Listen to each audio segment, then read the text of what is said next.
On a chilly November night in 1910, a group of powerful financiers boarded a sealed train in Hoboken, New Jersey. Their destination a mystery. Led by Senator Nelson Aldrich, these men represented the nation's financial elite. Their secret journey would take them to Jekyll Island, where they would lay the foundation for a new financial system, forever changing America's money and power. Jekyll Island was chosen for secrecy. Here, an exclusive club of millionaires, led by J.P. Morgan, plotted a plan to reshape the nation's economy. They called themselves the First Name Club, using only first names and code names to hide their identities. Their creation? The Federal Reserve System, a private banking cartel disguised as a government agency.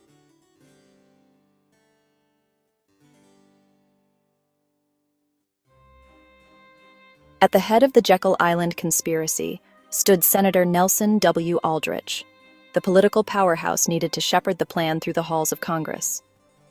Aldrich was no ordinary politician. As the Republican whip in the Senate, he wielded immense influence, shaping legislation and controlling votes with an iron fist. But his power was not derived solely from his political office. Aldrich was deeply enmeshed in the world of high finance. He was a close business associate of the legendary J.P. Morgan, a connection that gave him direct access to the epicenter of Wall Street's power. His financial acumen and political clout made him the perfect public face for a banking reform bill. Aldrich's family ties further cemented his position within the financial elite. His daughter, Abby, was married to John D. Rockefeller Jr., heir to the colossal Standard Oil fortune. This alliance linked the two most powerful financial dynasties in America, the Morgans and the Rockefellers, directly through him. Aldrich was not just a representative of the moneyed interests. He was family. As chairman of the National Monetary Commission, he was officially tasked with finding a solution to the nation's banking problems. In reality, his role was to ensure that the solution served the interests of his powerful friends and relatives, not the American public. Despite his immense political power and financial connections, Aldrich was the only non-banker in the group.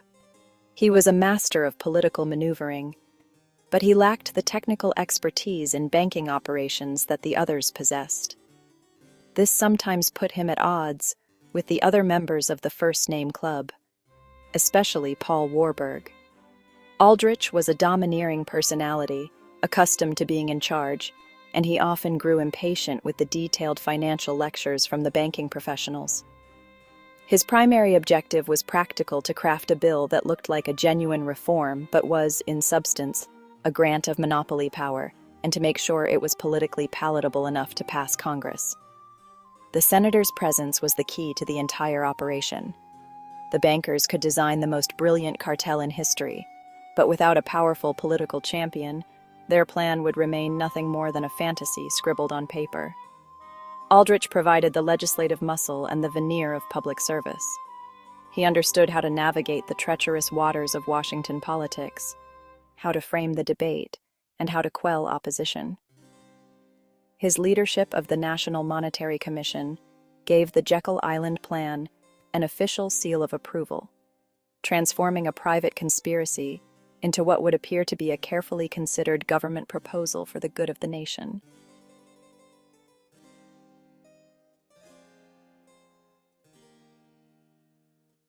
If Senator Aldrich was the political muscle of the operation, Paul M. Warburg was its intellectual architect.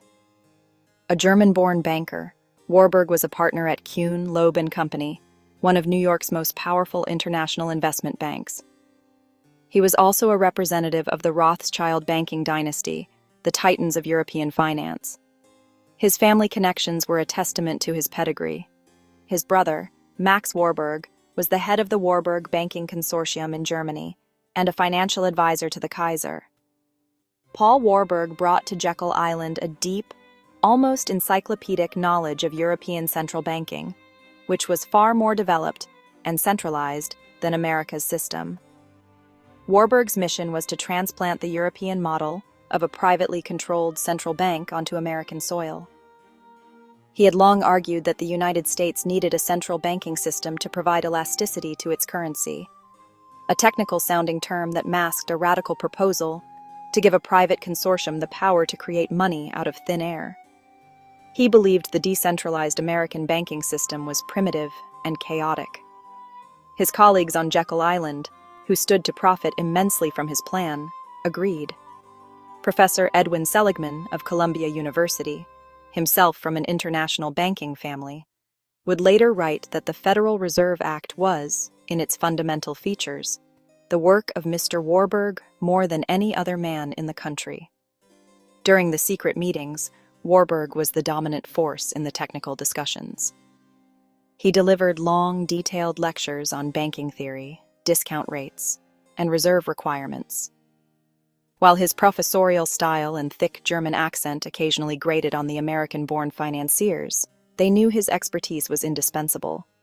It was Warburg who solved the central marketing problem of their plan, how to sell a central bank to a public that hated the very idea. He conceived of the name Federal Reserve System and the structure of 12 regional banks to create the illusion of decentralization and government control, masking the centralized authority that would truly reside in New York.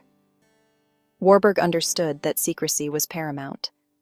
He knew that his name, with its strong ties to the European banking elite and the German financial establishment, would be a political liability.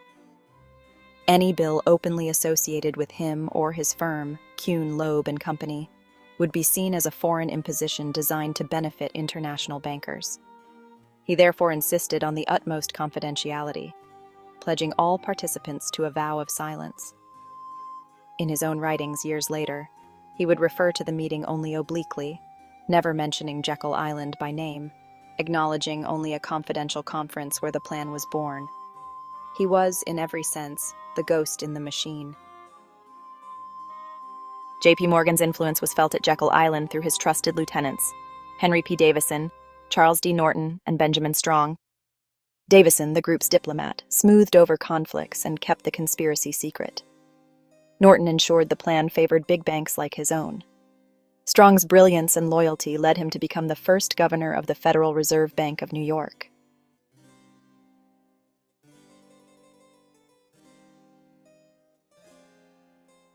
While the Morgan interests were heavily represented, the other great American financial dynasty, the Rockefellers, also had a man on the inside. Frank A. Vanderlip, the president of the National City Bank of New York, was the chosen representative of the Rockefeller fortune. National City Bank, with its deep ties to Standard Oil, was the largest and most powerful bank in the country at the time. Vanderlip was not just a Rockefeller man. His bank also had close ties to the international investment house of Kuhn, Loeb and Company, making him a bridge between the Rockefeller interests and Paul Warburg's European connections. Vanderlip was acutely aware of the conspiratorial nature of the meeting. It was he who, many years later in a 1935 article for the Saturday Evening Post, would provide one of the most vivid and damning accounts of the Jekyll Island expedition. He admitted to being as secretive, indeed as furtive, as any conspirator. He recounted the use of first names only and the adoption of code names to avoid discovery. Vanderlip confessed that if the public had known that our particular group had got together and written a banking bill, that bill would have no chance whatever of passage by Congress. His presence ensured that the new system would benefit the vast industrial and financial empire built by the Rockefellers. To lend an air of official government sanction to the secret proceedings, the group included one high-ranking public official, Abraham Piatt Andrew, the Assistant Secretary of the United States Treasury. Andrew was also a special assistant to the National Monetary Commission, serving directly under Senator Aldrich. His presence was a crucial piece of the deception. It allowed the conspirators to claim that the Treasury Department was involved in the drafting process, reinforcing the myth that this was a government-led reform effort. Andrew's role was to provide insights into the workings of the Treasury and to help frame the legislation in a way that would integrate seamlessly with existing government functions. Andrew's involvement highlights the blurred lines between public service and private interest that characterized the era. As a Treasury official, his duty was to the American people. Yet here he was, cloistered on a private island with the very bankers his department was supposed to regulate, helping them design a system to institutionalize their power. He was the insider who could give the bankers' plan the stamp of governmental legitimacy. The 7 men on Jekyll Island were a perfectly assembled team: a political titan, a European theorist, 3 Morgan enforcers, a Rockefeller representative, and a Treasury official. Together, they represented an unstoppable concentration of wealth, power, and expertise. In the early 1900s, America faced repeated financial panics, man-made crises triggered by powerful financiers. The Panic of 1907 began with a failed stock scheme, sparking mass bank runs and widespread fear. J.P. Morgan stepped in, acting as a central banker, deciding which banks survived. Morgan and his associates emerged more powerful, using the crisis to consolidate control. The panic became the perfect excuse for Wall Street to push for a central banking system, arsonists selling the fire extinguisher.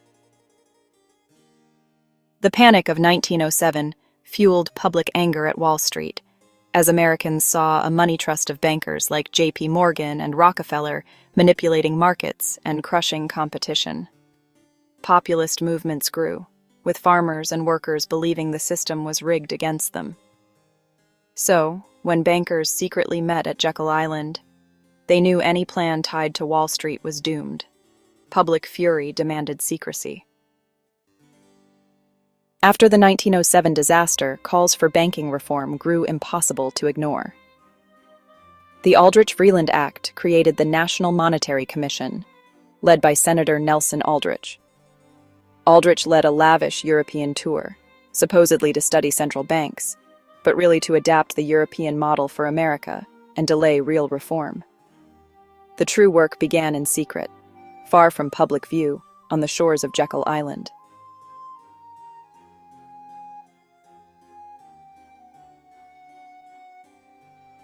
By 1910, the political environment in America was perfectly primed for the Jekyll Island Plan. The Republican Party, long the party of big business and high finance, was still in power, but it was fractured. A growing progressive wing, led by figures like Theodore Roosevelt and Senator Robert La Follette, was challenging the old guard leadership, which included Senator Aldrich. These progressives were, really responsive to the public's anti-Wall Street sentiment and were advocating for genuine reforms, like breaking up trusts and increasing government regulation. This internal division created a volatile and unpredictable political landscape for the bankers. The Democratic Party, traditionally more skeptical of centralized financial power, was gaining strength. Their platform often included populist themes that resonated with farmers and workers who felt victimized by the money trust. The upcoming presidential election of 1912 loomed large. The conspirators knew that their window of opportunity might be closing. They needed to get their bill written and introduced while their allies, like Aldrich, still held key positions of power. A Democratic sweep in 1912 could empower politicians hostile to their interests and make the passage of any bill favorable to Wall Street impossible. The clock was ticking. This political pressure cooker made the Jekyll Island meeting all the more urgent. The plan had to be technically perfect and politically ingenious. It had to be presented in a way that could appeal to, or at least neutralize, both conservative Republicans and progressive Democrats. The solution was deception. By creating a system of regional reserve banks, they could sell the plan to suspicious Southerners and Westerners as a move away from New York's dominance. By having the Federal Reserve Board appointed by the president, they could sell it to progressives as a form of government oversight and control over the bankers. It was a brilliant strategy of divide and conquer. The bill would be crafted with ambiguous language and complex structures that masked its true purpose. It would be presented not as a banker's bill, but as the scientific, expert solution produced by the National Monetary Commission. Senator Aldrich would be its public champion, lending it his establishment credibility. The crisis of 1907 provided the motive. The public outcry provided the opportunity, and the fractured political scene provided the perfect cover for the conspirators to push their agenda. The stage was now set for the secret meeting that would determine the financial future of the United States for the next century and beyond.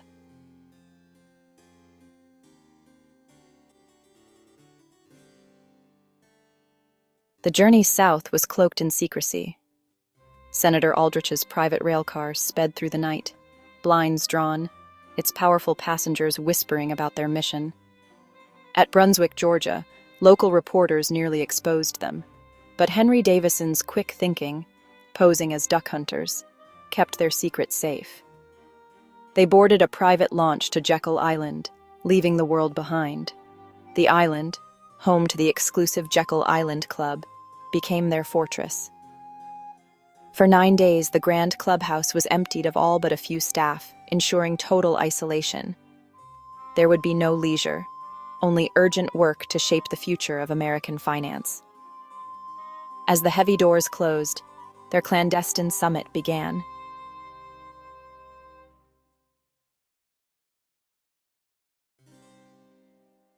Before any banking plans, they set strict rules.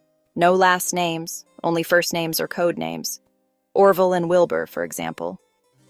Every detail was managed to erase their collective footprint, even from the staff. They arrived separately, dined apart, and avoided being seen together. Jekyll Island's isolation was their shield. No telegraph, no telephone, no leaks. Secrecy was absolute. Discovery would doom their plan. For years, they denied the meeting ever happened, crediting the Aldrich Plan to academic studies. Only after victory did a few cautiously admit the truth.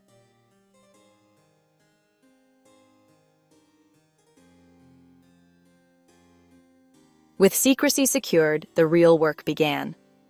The 7 men, rivals as much as allies, debated how to build a central banking cartel.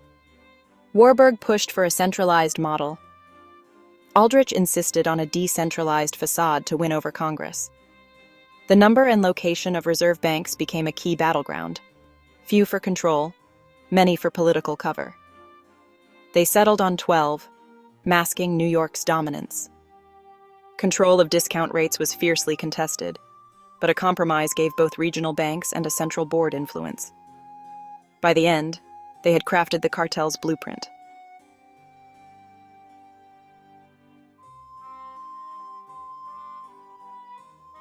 The Warburg-Aldrich dynamic defined the conference.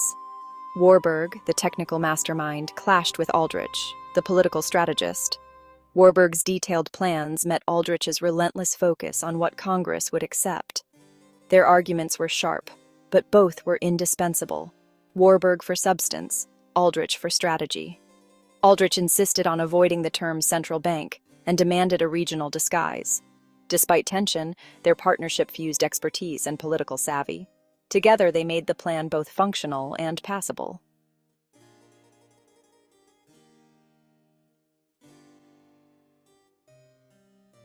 Their greatest challenge was to design a central bank that didn't look like one. The name Federal Reserve System was chosen to sound safe, decentralized, and governmental. 12 regional banks gave the illusion of local control, but New York would dominate.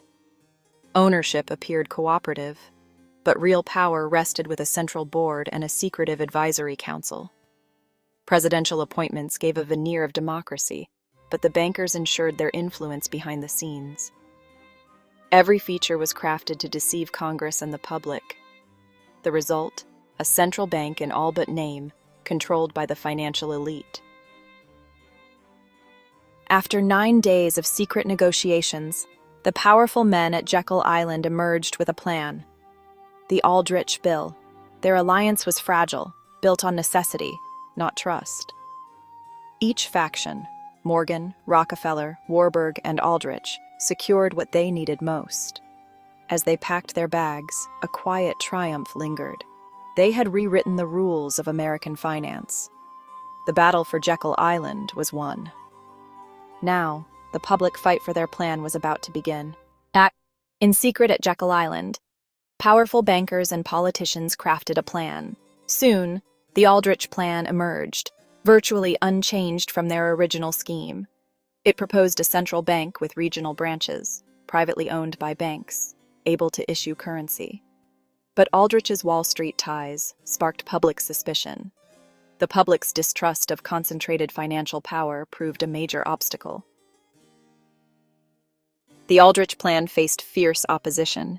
Seen as a Wall Street power grab, its name became toxic, forcing conspirators to rethink. They pivoted, repackaging the plan under Democratic sponsorship, keeping its core intact, but changing its appearance. Carter Glass, a Democrat, became the perfect cover, believing he was crafting reform, but guided by bankers behind the scenes. Paul Warburg, the plan's architect, advised discreetly, ensuring the heart of the original plan survived, now with public trust. The 1912 elections split the Republicans, handing victory to Woodrow Wilson, seemingly a blow to Wall Street. But behind the scenes, bankers saw opportunity in the chaos. They rebranded their plan as democratic reform, knowing the public's guard was down. With Colonel House as their link, they guided Wilson toward their solution. The public believed the money trust was broken, unaware the bankers' plan was about to become law. In 1913, Congress introduced the Glass-Owen Bill, promoted as a bold reform to decentralize banking and put finances under government control. But beneath the surface, it was just a rebranded Aldrich Plan, with the same core mechanisms favoring bankers. The Federal Reserve Board appeared public, but private bankers still held real power. Benjamin Strong, a Morgan ally, would dominate the system from New York, ensuring Wall Street's interests prevailed. In late 1913, as the Federal Reserve Act moved through Congress, its true authors staged a brilliant deception. Major bankers who secretly wrote the bill publicly denounced it, creating the illusion of fierce opposition. With key opponents absent just before Christmas, the act passed in a nearly empty Senate. President Wilson signed it into law, and the creature from Jekyll Island was born. With the Federal Reserve Act, the victors, the financial elite, claimed their prize: control over America's money.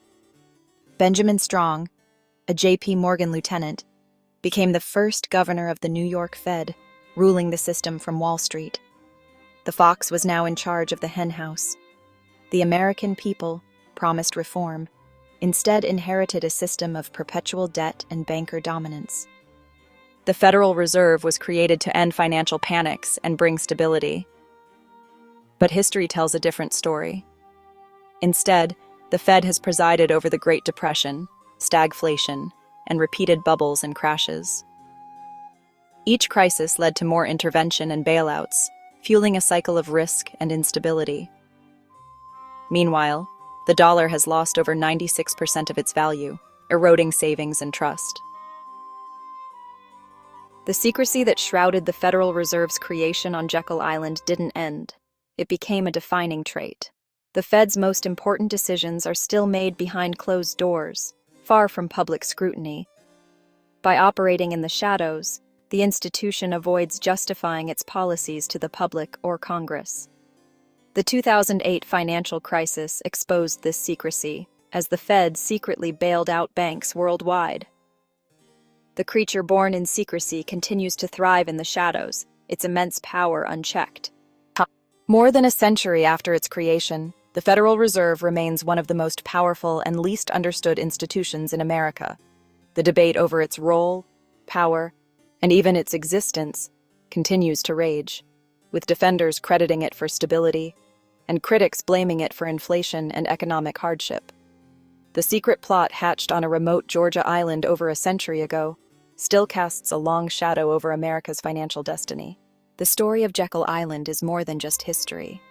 It's a chilling case study in power. A secret meeting there created the Federal Reserve, reshaping America's destiny behind closed doors.